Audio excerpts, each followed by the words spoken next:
How did you get an interest in cars?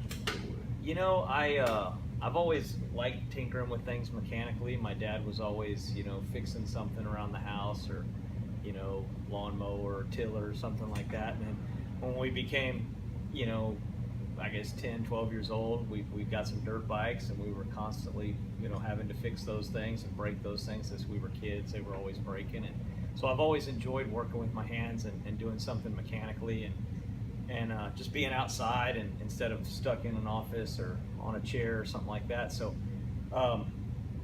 my mom, whenever I was coming up, 12, 13, 14 years old, my dad had always, had old cars and stuff as we were, when we were younger, and him and I were going to put an old truck together for me to drive to high school when I was 16, but my mom had an accident in the truck that my dad had, and so my mom and dad didn't have a lot of money to buy me another car, so they let me fix that.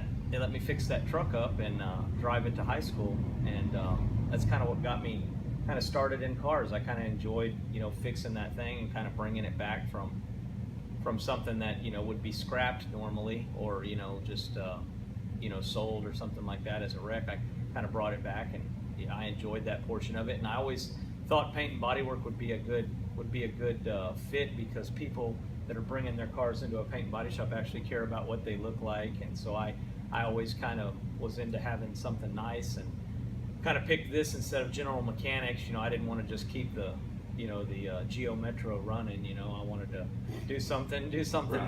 nice. So I kind of chose the paint and body path, and so that's kind of how I got to going.